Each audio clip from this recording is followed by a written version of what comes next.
I don't see any way we're going to get through all of Act 3. Even though this is not one of Shakespeare's longest plays by any means. If I were to turn around and show you my book, most of it's highlighted in yellow. that means that's stuff I want to talk about. Not going to happen because I got to go with this. So this is this is the concluding play. Let me put it that way. This is the concluding play to Shakespeare's second tetralogy. Okay? Tetralogy, just 4, study of. It's 4 plays. Okay? Why is it called the second tetralogy? Because it deals with the events that happen after the first tetralogy.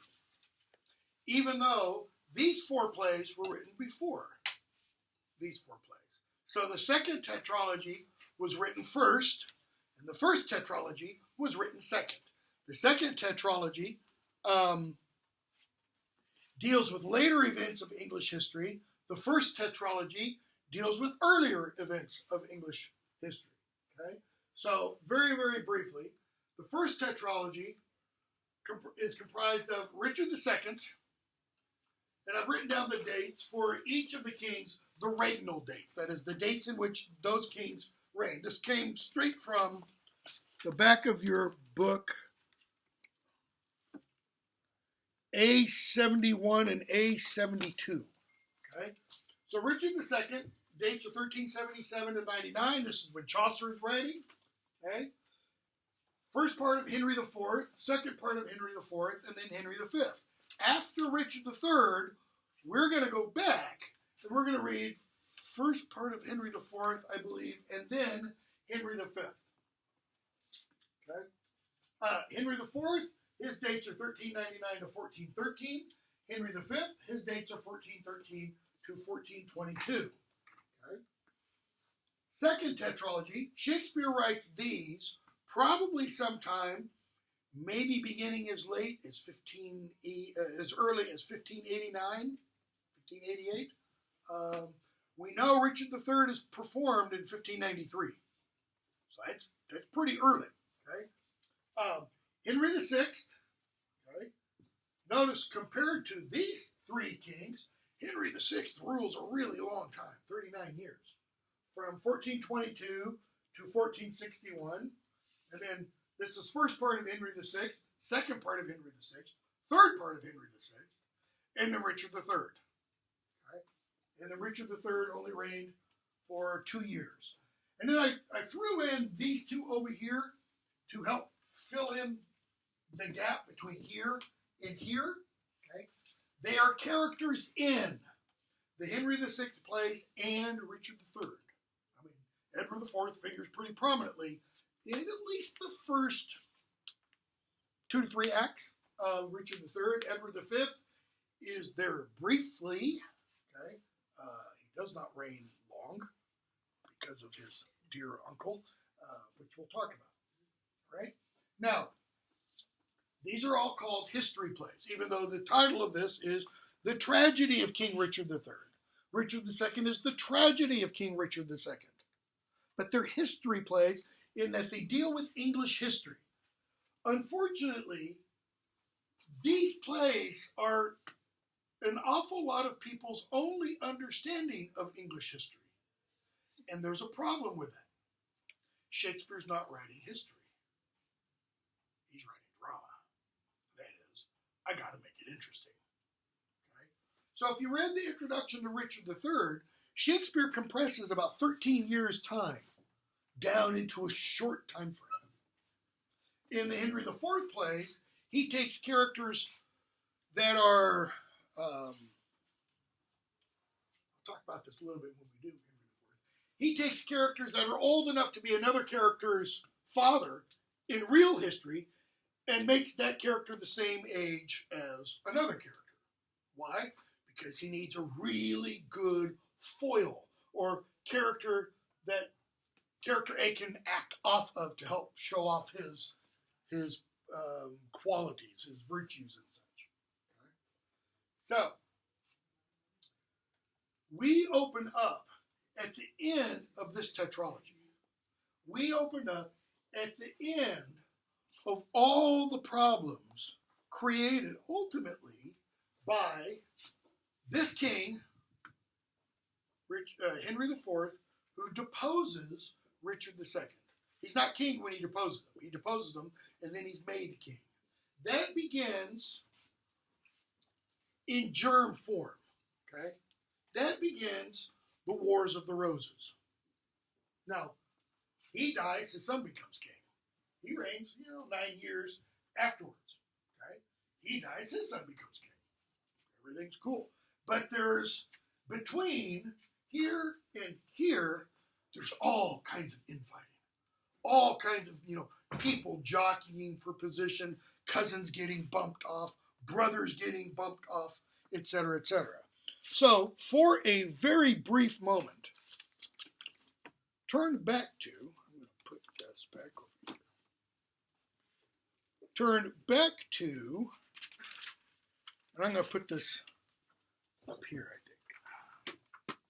Wake up. Yes, power up. .cam. Show to class. Show to class.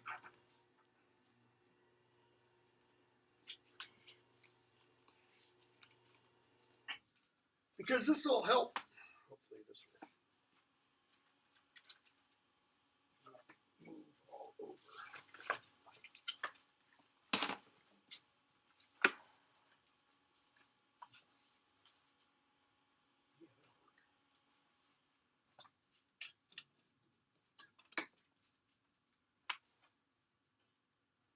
So we got to back up a bit.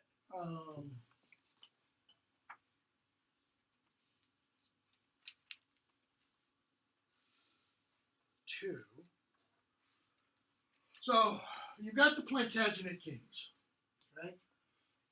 Henry II, Eleanor of Aquitaine. I'm not going to say anything else about them. They lead to, ultimately, Edward III, and Edward III over here, Edward II, Edward I, Henry III, etc. They lead to this marriage, or this husband-wife grouping. Notice, Edward III has a lot of children. Okay? This isn't all of them, by the way. There are more than this. There's Edward, the Black Prince, who, if he had lived, would have become Edward IV, but he didn't. So you've got Edward the Black Prince, William of Hatfield, who dies young, Lionel, Duke of Clarence, 1338, 1368, he only lives 30 years. John of Gaunt, Duke of Lancaster, 1340, 1399, so he's 59 when he dies. He was often called the Kingmaker. I mean, he was one of the most powerful men in the realm. Chaucer wrote a book about the death of John of Gaunt's wife called the Book of the Duchess. Gaunt figures throughout English history pretty prominent. Okay? So, Duke of Lancaster, Edmund of Langley, Duke of York. There you have the two main divisions for the Wars of the Roses, Lancasters and Yorks. Lancaster and York are both towns. So he's the Duke of this town, Duke of this town and its environs. Okay? Thomas of Woodstock, Duke of Gloucester. York is in north, kind of central England. I don't remember where Lancaster is. Gloucester is in southwest England. William of Windsor, who died young, so he doesn't count. Okay? So, Edward, the Black Prince, marries Joan of Kent. They have a son. That son is Richard II. Okay? 1367, 1400. He marries a couple of different women. We're going to leave them alone for a moment. John of Gaunt marries Blanche of Lancaster. They have Henry Bolingbroke, Duke of Hereford, who later becomes Henry IV. That's this Henry IV. Okay? Notice he's not Duke of Lancaster. Why? Because his father is. Once he dies, that is, once his father dies, then he inherits that title and becomes Duke of Lancaster. Okay? And he marries, and they have children. So he marries Bolingbroke marries married de Bohun, and they have several children. Get that to show up right. Barely shows up. They have several children. Henry of Monmouth. Okay. In Henry IV plays, this is Prince Hal, or also called Harry. Okay. Becomes Henry V. Harry Monmouth. Monmouth is a town in Wales. Okay. Just as Edward, the Black Prince, he was called Prince of Wales.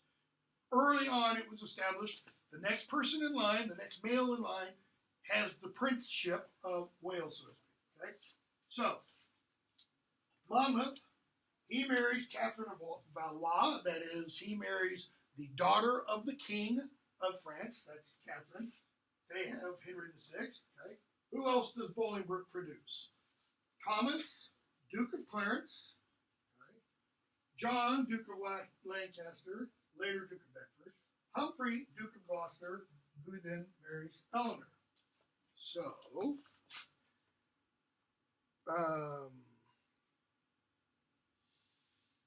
Henry VI is down here.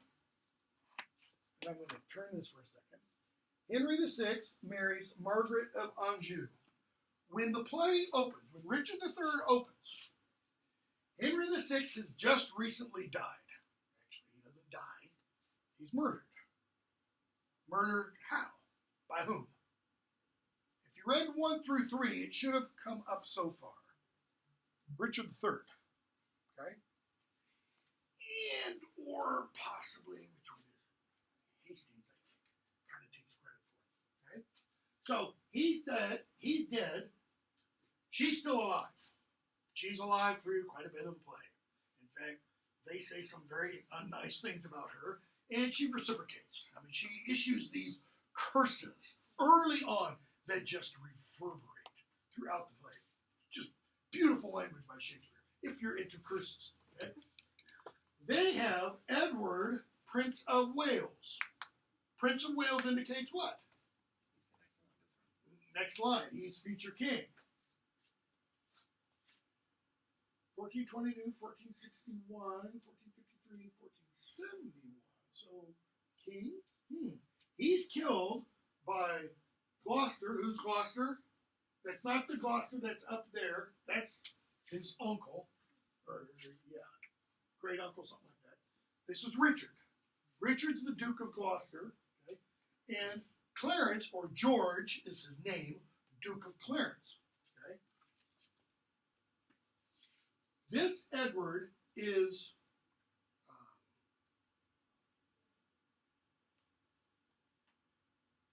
I can't remember what I was going to say, so I'll just turn from there now to the Yorkist kings. So that was the Lancastrian kings for the most part. So the Yorkist kings go all the way back up to Edward III, right? Because the Yorks and the Lancasters come from him, right? So there's Edward William, there's Lionel, Duke of Clarence, whom we saw. There's John of Gaunt, Edmund of Langley, okay, Duke of York. So we're going to follow that line for a moment. Edmund of Langley marries Isabel of Castile. Why? Who do royals marry? Other royals, largely from where? Other countries. For what purpose? Power and prestige. Okay? So, Edmund Langley marries Isabel of Castile. They produce Edward, Duke of Emerald, later the Duke of York, 1373 to 1415, in the second Henry IV play. No. In Henry V, we will see early, I'm pretty sure it's Henry V, early on, that Edward, no, I'm not going to go there. I'm going to wait until we see the play. So,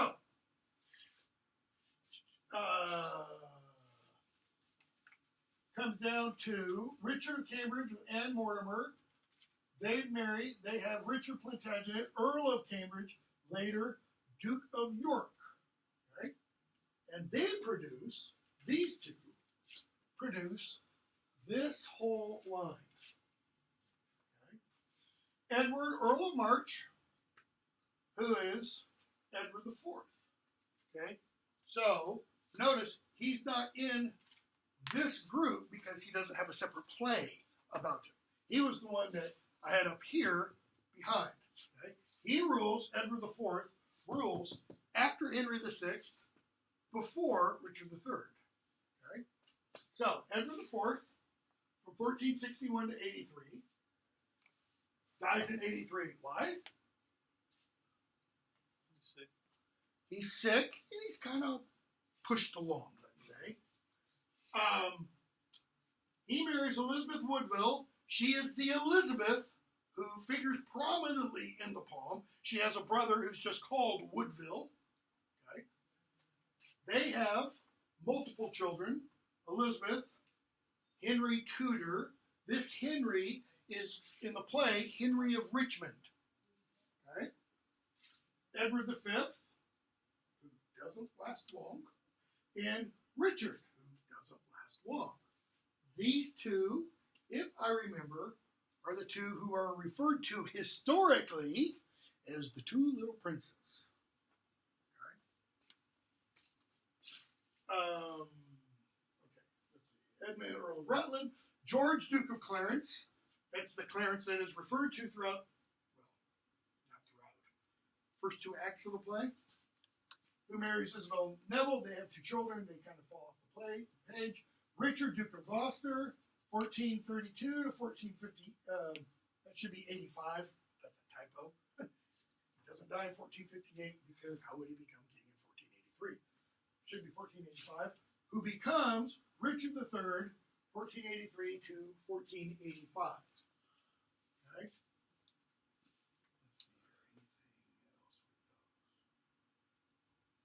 So we had Lancastrians on the previous page.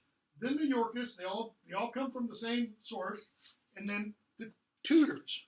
Why? Because each one is a different kind of a different dynasty. Let's see, how can I do that? It almost gets us. Not quite.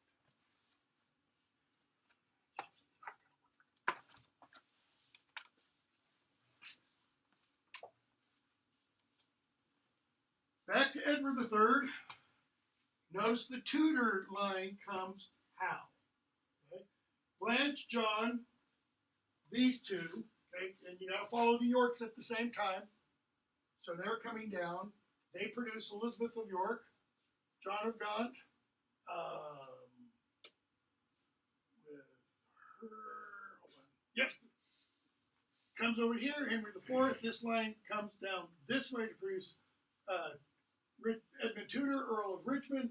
He marries Margaret Beaufort. That's how it would be pronounced, Beaufort, not Beaufort. They produce Henry Tudor, Earl of Richmond, who marries Elizabeth. Again, who is Elizabeth? She's Edward's widow after he dies, etc. She's on the opposite side, almost from the beginning. Okay? And they produce a whole mess of kids. Arthur, Prince of Wales, who dies in 1502. Why Prince of Wales? He's the eldest. He's the one in line to become king. He dies. Next in line, his brother, Henry, becomes Henry VIII. He marries Catherine of Aragon. Why do they have Catherine of Aragon over here and not over here? Because she was first married to Arthur. Okay?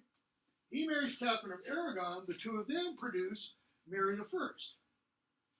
He divorces Catherine of Aragon while he's having an affair with Anne Boleyn. They produce Elizabeth I. So if you're a supporter of Catherine and or Mary, bastard, illegitimate, no claim to the throne. She gets thrown in the tower, charged with treason and adultery, and the adultery involved, according to Henry's charges, there's no evidence to support this. In fact, the evidence was pretty much, everything was entirely trumped up, including incest with her brother, okay, and lawyer and several others, nearly all of whom admitted it, but only after torture in the tower. And I can tell you about some of the kind of torture stuff. I mean, everybody thinks of the rack. Yeah, the rack's bad. The rack isn't as bad as having your teeth pulled out or having your teeth crushed while they're in your mouth with a pair of pliers. Mary's Jane Seymour, she dies, and Edward VI comes from her. And then the other, sorry, I said they had a whole passel of children. They only had 3. All the wives of Henry mixed up. Arthur Wales, Henry VIII, Margaret. Well, Margaret's the, forgotten stepdaughter, almost as it were. But she's pretty important for later in English history. Why? Because Margaret marries James IV of Scotland, which produces James V of Scotland. From James V and his wife, who's not named, come Mary Queen of Scots, who then marries Henry Stuart Lord Darnley, and from him comes James VI of Scotland, who Elizabeth agrees upon her, Queen Elizabeth, agrees upon her death, he will become king. So notice his claim. His claim isn't because he comes from Henry VIII. His claim is because he has a direct line back to Henry VII. Mom, granddad, great-granddad, great-great-granddad, was King of England. That's his claim. All right? So, having thrown all that at you to totally confuse you, if you weren't already confused, lost my place. Nope, that's Romeo and Juliet. There it is. So, Richard II. Let me kill this. Exit. Shut down. Richard II dates from about 1593. 1593. First published in 97. Why is it memorable? It's memorable for one person. Richard III. Richard III is one of Shakespeare's, take that back. Well, I can't say he's the. He's one of Shakespeare's great villains. He is up there with Iago from Othello and Edmund, which we won't be reading, and Edmund from King Lear, which we will be reading. Okay? What do I mean by one of his great villains? What does he acknowledge about himself? His opening soliloquy. Okay? What's a soliloquy? Actors alone on stage, nobody else is present. So when the actor speaks, it's like the actor thinking. We hear the actors, or we hear the characters' honest to goodness, or honest to badness thoughts, as the case may be. His honest thoughts. That is, there's no lying, there's no deception. Okay? So we hear in that opening soliloquy all of Richard's internal deliberations. And he reveals to us some things about himself, which we'll talk about in a moment. We're going to go back for briefly just to the introduction. Okay, your introduction on the first page emphasizes Richard's ability as an actor. That is, not the actor portraying Richard, but Richard as an actor. Well, what does an actor always do? Lies. Yeah, essentially, every actor lies. Because every actor is playing a false persona, is playing somebody that doesn't really exist or something. Okay? Think of Richard's position, though, and that idea of acting / lying. What is Richard in the grand history of things for England? Is he a commoner? No. He's what? He's royalty. Okay. Translate that to, let's say, our day. We don't have royalty, right? Not in the United States. Go to England, you can have royalty all you want. We don't have royalty. So what's our equivalent of royalty? We do have equivalents. President, possibly celebrities, politicians, because what do the royalty do? They're the ones who govern, essentially. Royalty isn't only those in direct line to the kingdom or the kingship. Royalty is also who else? The hangers-on. You know, all those cousins, you know, Edward III, like eight children, it's them and their children, the cousins, etc. So, you know, Princess, what's her name? Princess, I can't remember. Princess something of Kent today in England is royalty. She'll never become queen. She'll never amount to much. She just keeps getting a check from the government to live fat, dumb, and happy. Okay? But she has influence. Okay? Think of Richard in that sense, but think of him in the political sense. He's acting. Might Shakespeare, just might, Shakespeare be saying something about politics, about government and such? Because if he is, what kind of language does he have to use? Can he come right out and be honest? No, he can't. Why not? Off with his head. You know, the Queen of Hearts is kind of running the show, so to speak. So, if he is going to address political issues, issues of government, especially political issues or issues of government dealing with morality, right and wrong, he has to do it how? In fiction. Via drama.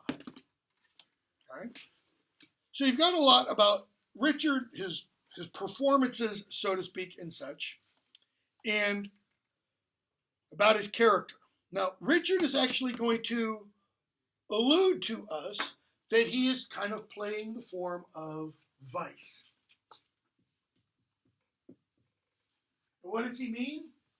He means like the character of vice in a medieval morality play. If you've ever read, I used to teach this when I taught Brit Lit 1. I've not included it for a long time because I don't have time. If you've ever read the medieval morality play Everyman, okay, it's about a guy who represents everyman who finds out he's got to die.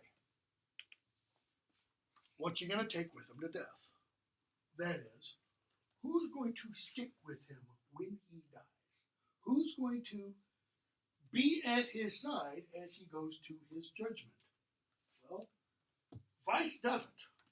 Vice is all about living during the here and now, enjoying life as it is. But when it comes to meet your maker, vice kind of says, no, I'll pass. I'm going to go hang around with Bjorn for a while because he's got longer to live than I do, and other things. Well, who else drops off? Vice, licentiousness, drunkenness, all the vices do. Who sticks around in Everyman? Good deeds. Even friendship falls off. Your friends will be friends for so much, right? But they're not going to walk with you into the grave, okay? But good deeds will. Catholic, theology and such. So he identifies with the character of vice. But vice there, it's an allegory. Vice always and only means vice. It never means the opposite. It never means anything positive. Okay. Then on page 645, your book goes into this notion of correspondences. This idea that the Renaissance thinkers thought that our world corresponded to, one, Plato's kind of world of ideas, but also the spiritual realm. The seen world, the unseen world. Paul talks about it in Ephesians and such. Okay? And that what happens here is also kind of happening there. Or what happens there is also kind of happening here. You'll see it in A Midsummer Night's Dream. Theseus will be talking with, not Theseus, Oberon will be talking with Titania, and they're talking about all the problems in the human world. Well, there's problems in the human world because there's problems in the elvish world. They're not getting along. That's causing repercussions and ripples in our world. Okay? So one of the things Bevington gets at on page 645 in the left-hand column, he says in the middle paragraph, towards the end of it, talking about Richard. He says, Richard can be, in providential terms, Richard can be seen as a result of a divine plan in which evil ironically has a place in a larger scheme of things that is ultimately benign. Okay? The providential scheme that he's talking about is the correspondence idea. Because in the Middle Ages and in the Renaissance, how did kings or monarchs rule? By what authority? God's. According to Thomas Jefferson, Declaration of Independence, where do governments get their authority? From the consent of the governed. No idea of the consent of the governed in the 15th century. Didn't give a damn what the people thought. I rule how? By divine authority. I rule here in the place of God. That doesn't mean that kings thought of themselves as gods. It means they thought they ruled as viceroy, vice-regent. God's up there, and God is acting through them, looking over the world. Well, what happens, though, if you have a thoroughly horrible, rotten monarch? What if that monarch is evil? You suck it up. And you live throughout that monarchy. Why? Because God so instituted this system that if you do have a thoroughly rotten monarch, thoroughly evil monarch, that must be because God has ordained it so that that monarch acts essentially as a scourge on the people. This is how the Anglo-Saxons, for example, looked at the Viking raids on their country. This is God's divine judgment on us. So, the introduction goes on. This latter concept, that is, that evil is allowed to rule because it will fulfill or lead to something ultimately benign. That is, out of evil, good will come. It owes much to Renaissance notions of Platonic correspondence between outer appearances and inner qualities. It's grounded on the idea of a vast struggle in the cosmos between the forces of absolute good and the forces of absolute evil, one in which every event in human life has divine meaning and cause. There's a little error there, because according to traditional Christian theology, and even traditional Catholic theology, if you want to draw distinctions between the two, there is no absolute evil. In other words, God is not, rephrase this, Satan is not God's enemy. Why? Because Satan's a bug compared to God. He's a created being. Satan is who? Satan would be something like Michael's enemy. Michael, the chief of the angelic powers, Satan, the chief of the demonic powers. Okay? Not absolute. The other absolute good, God being absolute good. So, one in which each human life has divine meaning and cause. Well, give an example of that, let's say, from Scripture.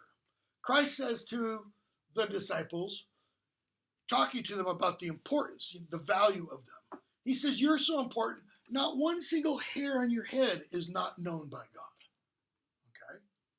Pretty interesting little detail that he throws out, which Shakespeare is going to pull out, by the way, in the play The Tempest. National Shakespeare Festival is doing The Tempest on weekends from now until just about the last weekend of September. I highly encourage you to go see it. It's a pretty good production. They're also doing Pericles, I think on Friday nights, which I've not seen yet. So, providential destiny. Having determined the need for a genius of evil at this point in English history, that is, God, who sees England needs this kind of leader, does what? decrees that Richard shall be born. That is, Richard is born and is allowed to live because it's God's will ultimately. The teeth, hunched back, merely give evidence of what is already predetermined. Now, what's meant by that? He's supposed to have horrible teeth. He's English. I hate to say that. He's English. There's a reason why, Spy Shagged Me. Mike Myers, Austin Powers. There's a reason why his teeth are the way they are. It's the stereotype of British dentistry. In the hunchback form are visible outward manifestations of what? His flaws. His inner flaws. See, the Platonic idea of correspondences, Plato essentially taught, if you're beautiful on the outside, you're beautiful on the inside. And if you're ugly and foul on the outside, you are also ugly and foul on the inside. I know, it's a little shallow. For such a deep thinker, a bit of a shallow approach. Probably tells us a little bit about what Plato looked like, Probably pretty good looking himself. Okay? So, we get this long description about divine providence in human affairs. And Bevington goes on, top of 645. Richard functions in this interpretation as a scourge of God, whose tyrannous plotting is permitted in order to bring just retribution upon offenders of the moral law. Well, who's included in that just retribution? On Richard. That is, Richard is kind of like Pharaoh in the Old Testament book of Exodus. Pharaoh hardens his heart, and we're told God hardens Pharaoh's heart. That is, God needs Pharaoh to do certain things, so God does certain things. Okay? But what we see happening, and I've got it noted somewhere, hopefully I'll remember to point it out, is we see God acting in Richard acting. Richard's not aware of what God's doing, but God's aware of what Richard's doing. And they're acting in synergy. What synergy literally mean? Action, volition, movement, the urgy part, sin, with, together. They're acting together, hand in glove. Again, Richard being totally unaware of what God's doing. But God not being totally unaware of what Richard's doing. Okay? And then your introduction goes on and mentions some of Shakespeare's sources. And Shakespeare's sources, looking back through the lens of history and saying, oh, this must be what's going on. Or what happened, right? Because hindsight is always what? 2020. My eldest son, Beaumont Law School, he's taking a course this semester, he's second year law. He's taking a course with Alberto Gonzalez, who's the dean of the law school. Alberto Gonzalez was one of George Bush's, second one, attorneys general. He was assistant attorney general, like next in line, at 9/11. He was involved in the writing of the Patriot Act. And my son was talking about, they were talking about stuff in class. And he said, I kind of get the impression, he said, I could be wrong, but I kind of get the impression that there might be some things that, he might think maybe we should not have done that we did. But now it's what? Almost 18 years later. And now we have 18 years hindsight to see the repercussions of what was done as a result of 9/11. Okay? When you take that long backwards look after, you can say, okay, here, this was a mistake, and that was a mistake, and we should have done this.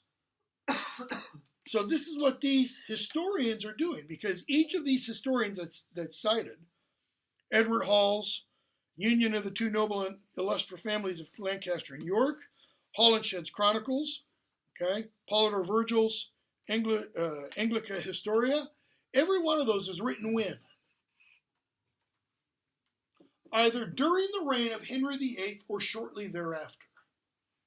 Well, who's Henry VIII? Son of the king who defeated Richard III.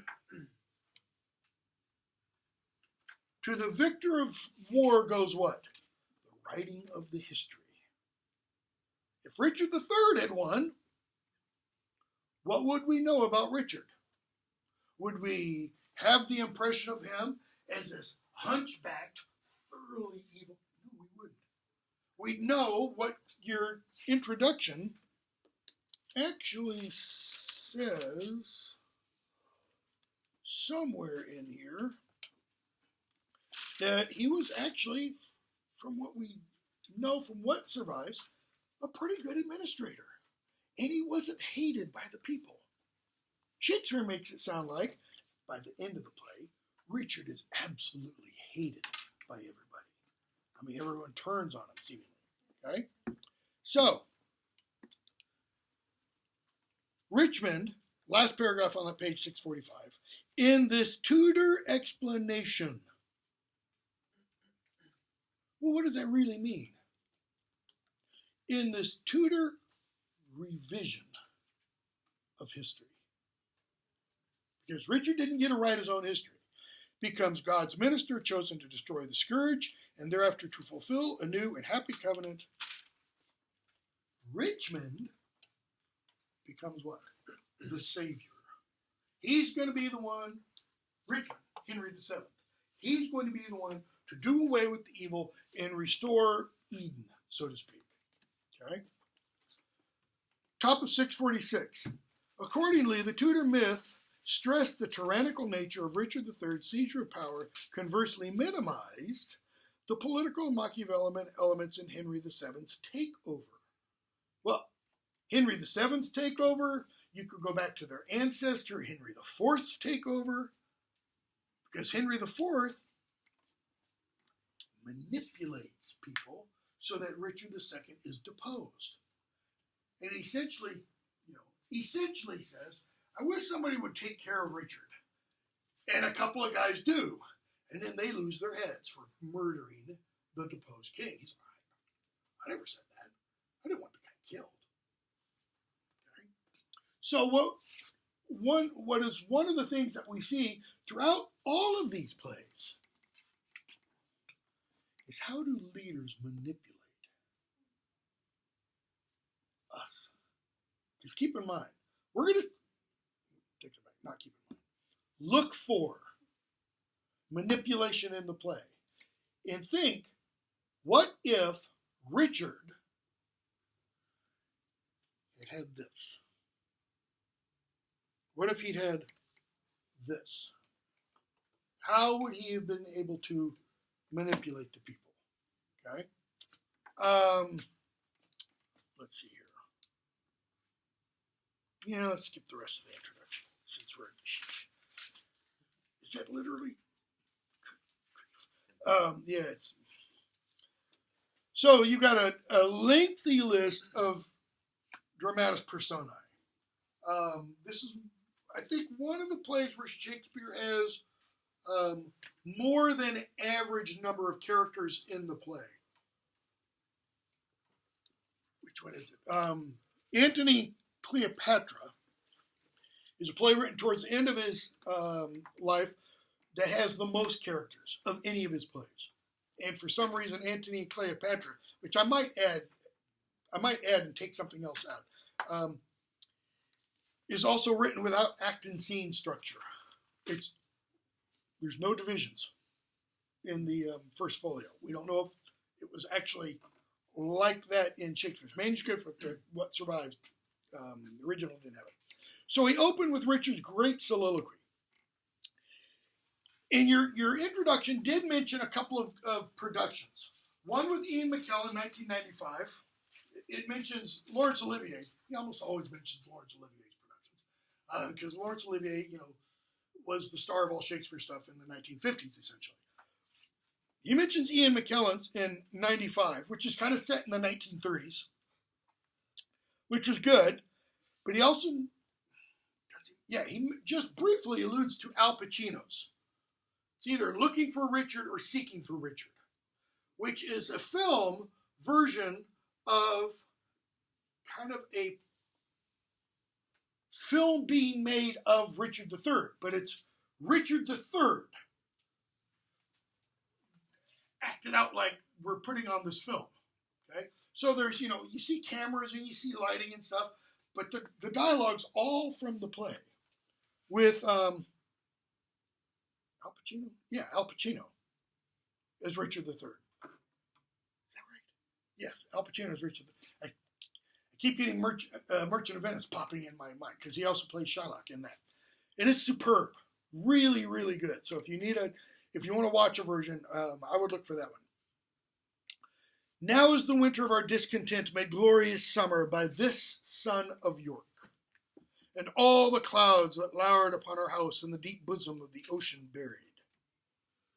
Now are our brows bound with victorious wreaths, our bruised arms hung up for monuments, our stern alarms changed to merry meetings, our dreadful marches to delightful measures. Grim-visaged war hath smoothed his wrinkled front, and now instead of mounting barbed steeds to fright the souls of fearful adversaries, he capers nimbly in a lady's chamber to the lascivious pleasing of a lute. So what's he saying with all those nows? Civil war is over. We can hang up our arms. We can hang up our shields.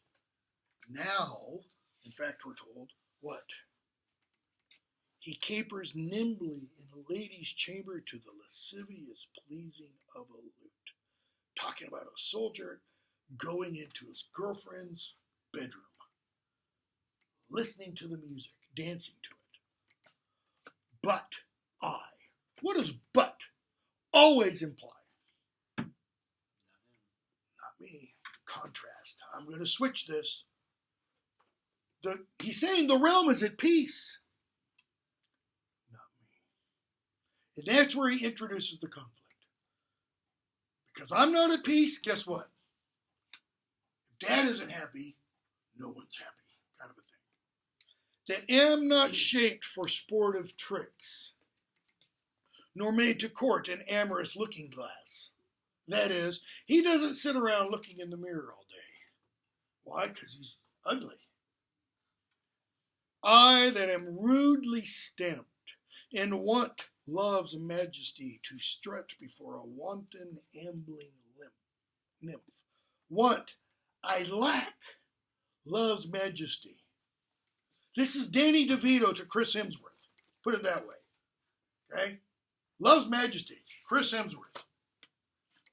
Danny DeVito with a hunchback. I that am, nothing against Danny DeVito, he's just not him for Chris Hemsworth. I that am curtailed of this fair proportion, cheated of feature by dissembling nature. Notice Shakespeare's, dissembling. It should be assembling nature. Nature should have assembled me better. Instead, it's like she took parts off. Deformed, unfinished, sent before my time. Into this breathing world scarce half made up, and that so lamely and unfashionable that dogs bark at me as I halt by them. Okay? Your gloss, halt, doesn't mean as he stops, oh, nice puppy. As he limps by them, the dogs go, monster. Why, I, in this weak piping time of peace, have no delight to pass away the time, unless to see my shadow in the sun, and descant on mine own deformity. And therefore what? The therefore is the conclusion. What are the premises leading to the conclusion? What's he saying about I? I'm miserable. I'm foul, I'm misshapen, I scare people, I scare things, animals. Therefore, because I'm rotten, foul, miserable, misshapen, ugly, unloved, unwanted, born before my time, what? Since I cannot prove a lover to entertain these farewell spoken days, I am determined to prove a villain. He's essentially saying, because my life sucks, everybody else is going to also. without having the language, Shakespeare is describing what here? These are the actions of a nihilist. Because I don't see any meaning in life. I'm going to what? I'm going to shoot up a bunch of people. A couple of my kids wanted to rewatch the Batman trilogy, the Christopher Nolan one. You got that wonderful scene where Michael Caine's Alfred says, some people want what? Just want to watch the world burn. That is, not to cleanse it, not for the heat, they just want to destroy. I am determined to prove a villain and hate the idle pleasures of these days. Plots have I laid, inductions dangerous, by drunken prophecies, libels, and dreams, to set my brother Clarence against the king. Clarence, that's George, Duke of Clarence. Right? In deadly hate, the one against the other. Well, who's the king? Look at the dramatis personae. The king is Edward IV. Okay? Elizabeth is his wife. Then we have Edward, Prince of Wales, Richard, Duke of York. These are the sons to Edward IV. These are young princes, not yet adolescents. Okay? Then you have George, Duke of Clarence, Richard, Duke of Gloucester. Okay? These are the brothers of Edward IV. So Richard just tells us, I'm going to set my brother, Edward's brother, against brother. Where are we? We're back at chapter 3 of Genesis. He's going to set brother against brother. He's going to cause the first sin again, so to speak. Okay? Second sin after Eve. To set my brother against the king, and deadly hate the one against the other, and if King Edward be as true and just as I am subtle, false, and treacherous, what? This day should Clarence closely be mewed up about a prophecy. That is, because there is a prophecy which says that G of Edward's heirs the murderer shall be, Edward's heirs, Edward III, that they all descend from, G will be the murderer of Edward IV.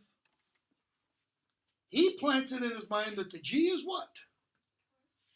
George, Duke of Gloucester, Duke of Clarence. In reality, the prophecy refers to Richard, Duke of Gloucester. Okay? So, George comes in, a.k.a. Clarence. Now, throughout the play, Richard is referred to as Richard, but when Clarence shows up, he's referred to as Clarence. He's not referred to as George. So why isn't Richard referred to as Gloucester? Because we're supposed to focus on the Richard of it, not the dukedom, okay? And because he's going to become Richard III, not Gloucester III. Clarence is just going to become nothing, because he's going to die fairly shortly, okay? So, he comes in, they start to talk. And what does Clarence immediately start talking about? Oh, Edward, he's got this fear. He's heard about this prophecy dealing with G. He plucks the letter G, says a wizard told him, by G is his issue disinherited should be. His issue? That is Edward IV's 2 children. Edward, Prince of Wales, and Richard, Duke of York. By G, those 2 are going to be destroyed. And for my name of George begins with G, it follows in it. Richard. Notice what Richard immediately does. Yeah, you know why this is happening? Women. This is what happens when men are ruled by women. That's dangerous language for Shakespeare to include in 1593. Why? Elizabeth. Okay? 'Tis not the king that sends you to the tower. It's my Lady Grey, his wife. That is, it's Elizabeth who's doing this. Elizabeth is speaking into his ear. Okay? Let's skip a bunch. go to about, I don't know, 114. So Brackenbury comes in to escort Clarence to the Tower. Now, the Tower, this time period,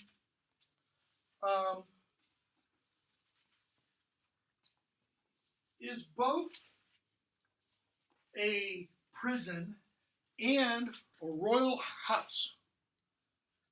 That is, you can live there, you can also get sent to prison there.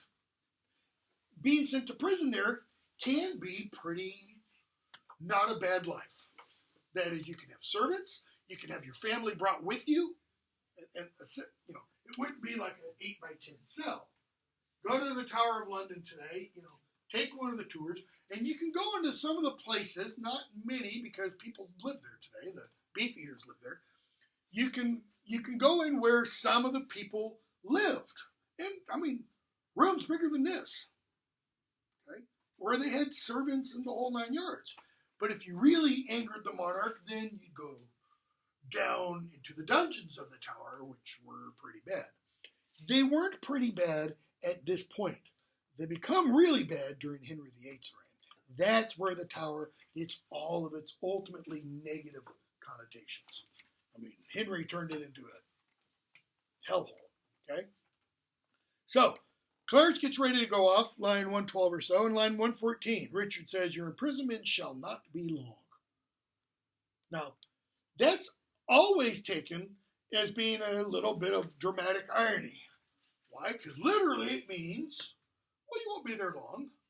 But within the context of the play, it means because you're going to die shortly. Go, tread the path that thou shalt ne'er return. So they all leave, and we have Richard, all alone on the stage. Soliloquy. Tread the path that thou shalt ne'er return. Simple, plain Clarence. Clarence, I do love thee so that I will shortly send thy soul to heaven. Oh, isn't that nice? His brother loves him so much he's going to send him to Jesus.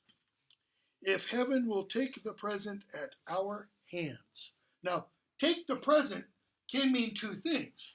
The present, if heaven will take my gift to you, or if heaven will take the present, like time, when we want it to.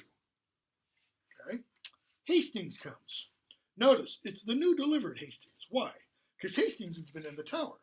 So it's almost like they switch places. It's not going to be for long, because Hastings is also going to ultimately lose his head. So they talk a bit, and Hastings leaves. And Richard again soliloquizes. He gets a lot of soliloquies. Right? He cannot live, I hope, and must not die till George be packed with post-horse up to heaven. I'll in to urge his hatred more to Clarence. Who's the his he's talking to? Or talking about? Edward IV.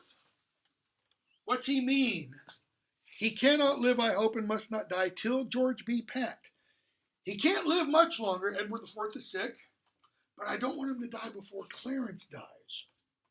So he says, I'll go and do what? Urge his hatred.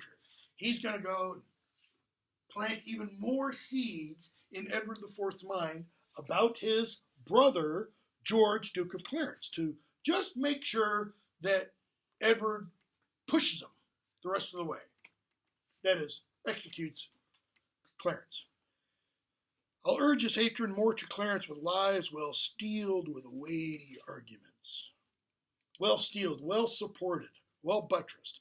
And if I fail not in my deep intent, Clarence hath not another day to live.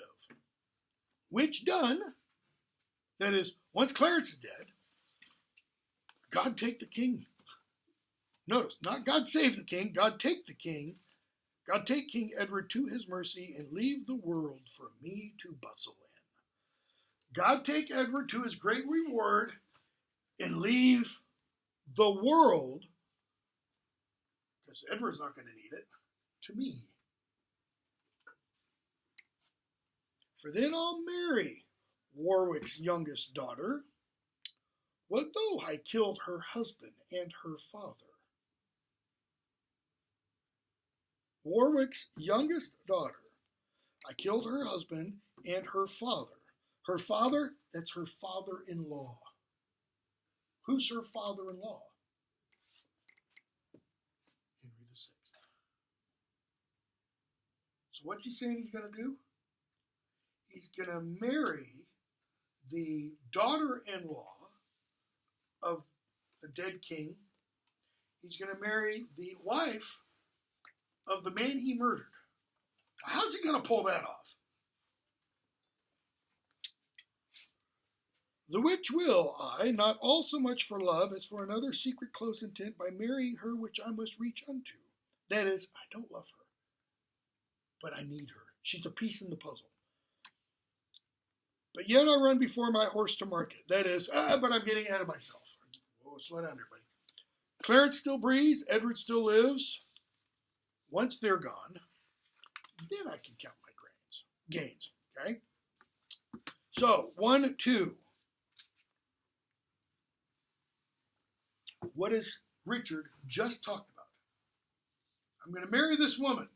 When 1, 2 begins with that woman. This is Anne. She comes in, and she has people burying the corpse of King Henry VI. And she tells them, put down the coffin. They do. And she opens the coffin, and she weeps over his dead eyes. That's the, where she talks about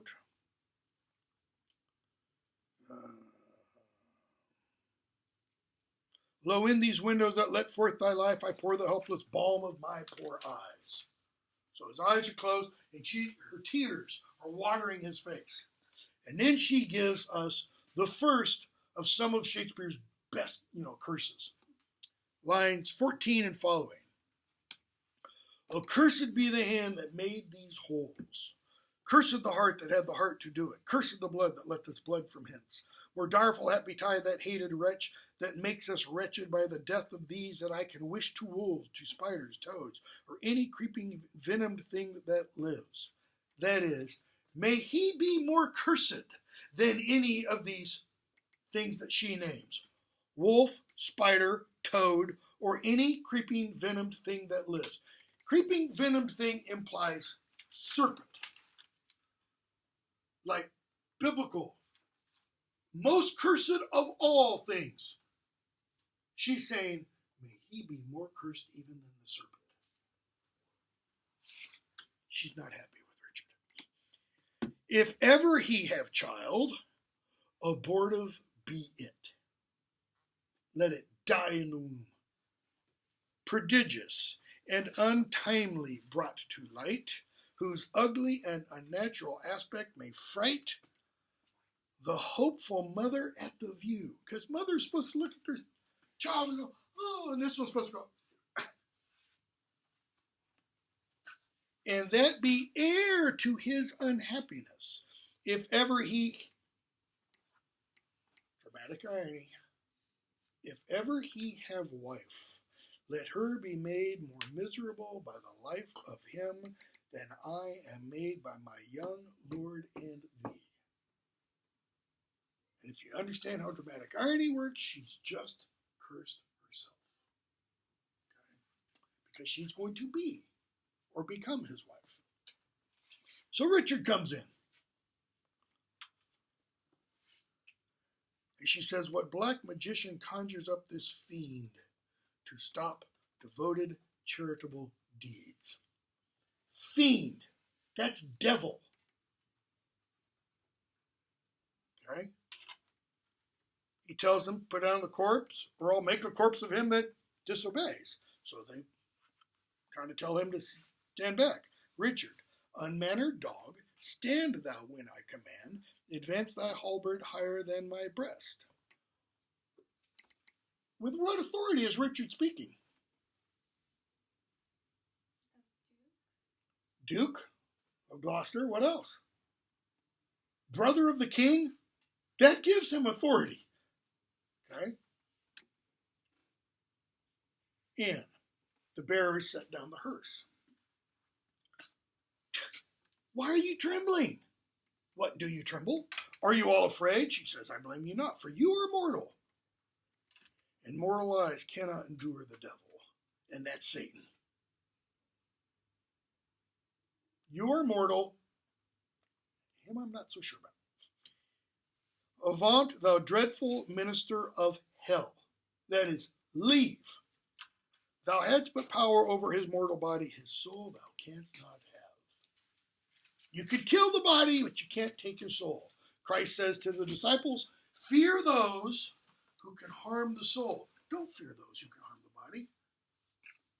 Therefore, begone, sweet saint, for charity be not so cursed. What's meant charity? Comes from Latin, caritas.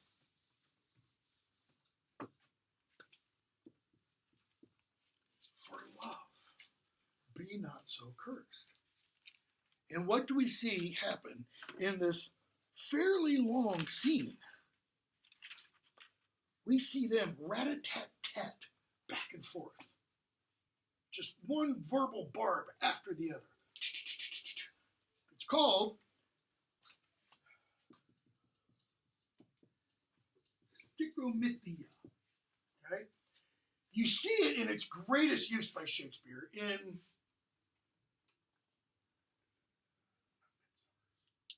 Much Ado About Nothing, with Benedict and Beatrice, who love each other, but they're not aware of it at first. Or if they are aware of it, they're not willing to admit it. And so what do? They go at each other hammer and tongs. It's like when one sees the other, he's attracted to her, or she's attracted to him. But then they act like they hate each other. But they really don't, because they love each other. And they just love being each other's company. This is different. It's still sticomythia, but here, the implication is really, she would drive a sword through his heart early in the scene. Okay? Sweet saint, for charity be not so cursed. Why for charity? Why for love be not so cursed? Forgive your enemies. Turn the other cheek, Christ says. Foul devil, for God's sake, hence, and trouble us not. For thou hast made the happy earth thy hell, filled it with cursing cries, deep exclaims, if thou delight to view thy heinous deeds, behold this pattern of thy butcheries. And she pulls the shroud back, so we can see the body with the wounds. She says, see, dead Henry's wounds, open their congealed mouths and bleed afresh. Now, that's probably not meant literally. He's been dead for a couple of days. Dead bodies don't bleed. There's no heart pumping. She's implying, look, the wounds have opened and it bleeds again. Now, if I remember correctly, there was a medieval notion that if a murderer comes into a room with the individual he murdered, or the person he murdered, that body would bleed again. It's an indication of it. That's the one. Okay? So, this is her saying, here's the proof. So she says, O earth, gape open wide and eat him quick, that is, Richard, as thou dost swallow up this good king's blood. Richard, lady, you know no rules of charity. No rules of charity. You don't know how one ought to behave according to the rules of love, which renders good for bad, blessings for curses. Okay? Passages I mentioned earlier that Christ speaks, or that St. Paul speaks. So she says, he says to her, you're not being a good Christian. Yeah, I murdered your husband and his son, but you should turn around and love me anyways. Villain, thou knowest nor law of God, nor... Who the hell are you to be quoting Jesus to me, is essentially what she's saying. No beast so fierce, but knows some touch of pity. Story of Androcles and the lion, right? Androcles finds a lion. The lion's got a thorn in its paw. He pulls the thorn out of the paw. And what happens to the lion? The lion protects him. The lion stays with him the rest of his days, essentially. The lion shows pity, doesn't eat him. Okay? She says, there is no beast so fierce, but that doesn't show some pity. But I know none, and therefore am no beast. And if you read the footnote, what does Bevington say Richard is really saying? Because I know no pity, I am no beast. Hello? I am no beast, meaning I am not flesh. He's not saying I'm not just an animal. He's saying I'm not human either. Because I know no pity, I'm the devil. Oh, wonderful. When devils talk, she understands completely what he's saying. More wonderful when angels are so angry. Vouchsafe divine perfection of a woman. Of these supposed crimes to give me leave by circumstance, but to acquit myself. Notice, does he try to blame somebody else? What's he just called her? Divine perfection of a woman. You are woman personified. That is, you are the very idea of woman. When God created Eve, you are that idea. You are perfection, perfected woman. Now, what's this myth supposed to do? Shucks. It's flattery. Okay? And he follows that with, if you knew the real reason why I did what I did, you'd accept it. She's like, right. So, she says, fairer than tongue can name me, let me have some patient leisure to excuse myself. That is, to make excuse for myself. Fouler than heart can think thee, thou canst make no excuse current, but to hang thyself. Go on.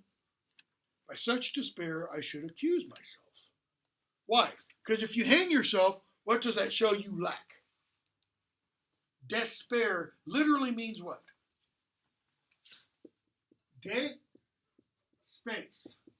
Lack of or away from hope. If you have no hope, none, why get up? Why do the very next thing? Okay? So he says, if I should hang myself, then that despair would be accusatory. It would show I'm guilty. And by despairing shalt thou stand excused for doing worthy vengeance on thyself. Thou didst unworthy slaughter upon others. That is, and you would show your guilt. Okay? I did not kill your husband. Wow, that's just boldly out there. Oh, so he's alive? No, he's dead. He's slain by Edward's hand. Who's Edward again? King. In thy foul throat thou liest, Queen Margaret saw thy murderous falchion smoking in his blood. That is, she saw your blade dripping with his steaming blood. I was provoked by her slanderous tongue that laid their guilt upon my guiltless shoulders. Didst thou not kill this king? Yeah, I did. Again, just admits it. Dost grant me? Hedgehog? Now, your gloss tells you his royal emblem was of a boar. She takes that idea of boar, hog, and makes it what? Into a hedgehog. A little small spiky thing that's just annoying as all get out. Unless you have one as a pet, which they didn't do back then. Then God grant me too, thou mayst be damned for that wicked deed. He was gentle, mild, virtuous. All three terms used to describe Christ, by the way. The better for the King of heaven that hath him. Well, if he is gentle, mild, and virtuous, then is really this the place for him to be? No. He is in heaven, where thou shalt never come. Let him thank me that hope to send him hither. Let him, the one who's now in heaven, thank me. Why? Because I helped to send him to heaven. He should be going, Jesus, thank you for Richard, because he sent me to you before I could screw up, And thou unfit for any place but hell. Oh, there's one place, he says, I'm fit for. If you will hear me name it, Some dungeon, your bedchamber. She says, you're only fit for hell. Now, he says one other place. Where? Your bed, ill rest betide the chamber where thou liest. Now, that's a curse. What's it literally saying? Wherever you lie, let there be ill rest, lack of sleep. He says, so will it, madam, till I lie with you. I will not sleep well until you and I hit the sack. He says, I'm always going to be restless and jumpy. She says, I hope so. Why? Because that till isn't going to happen. I know so. But, gentle Lady Anne, to leave this keen encounter of our wits and fall something into a slower method. In other words, we're having fun here, aren't we? This little back and forth. Okay. Is not the causer of the timeless deaths of these Plantagenets, Henry and Edward, as blameful as executioner? She says, you were the cause. Your beauty was the cause of that effect. Your beauty was the cause of the effect of their deaths. She's like, what? Your beauty that did haunt me in my sleep to undertake the death of all the world, so I might live 1 hour in your sweet bosom. If I thought that, I tell thee, homicide, these nails should rend that beauty from my cheeks. If I believed you, that my beauty caused you to kill my husband and his father, she would rip her face apart.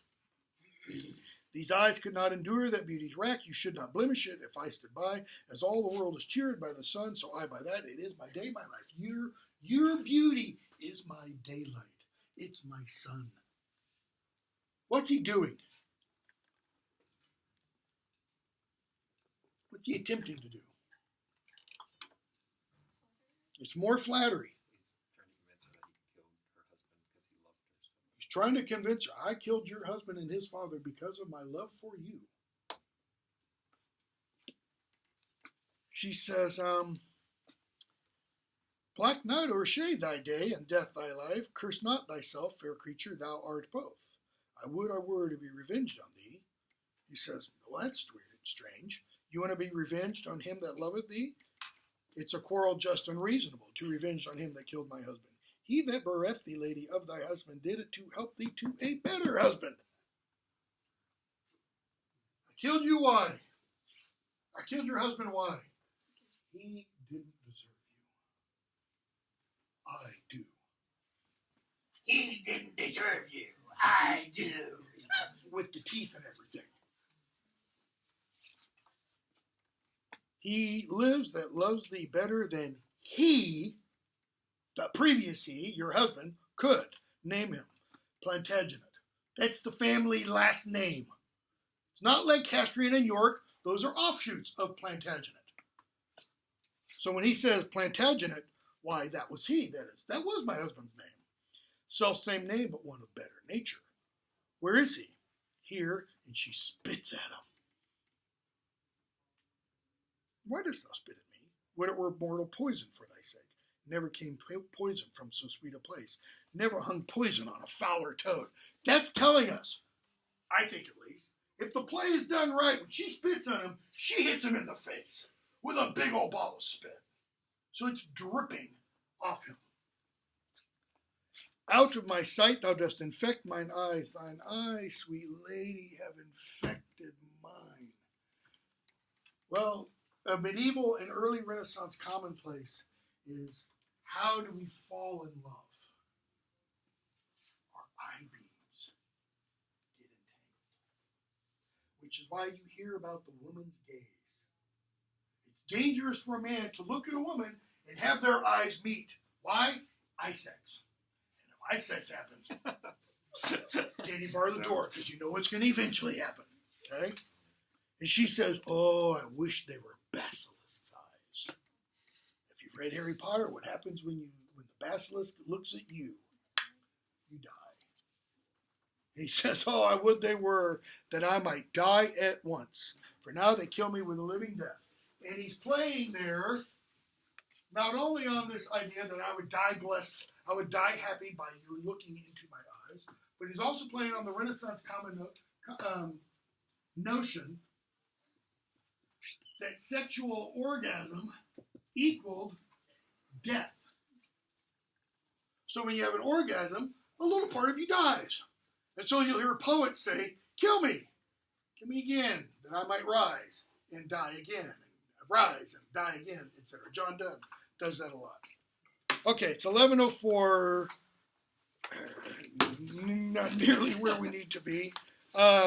We'll pick up with this page, 653, on Thursday and finish the play if you haven't. Maybe a quiz over, I don't know, let's say 1 through 3.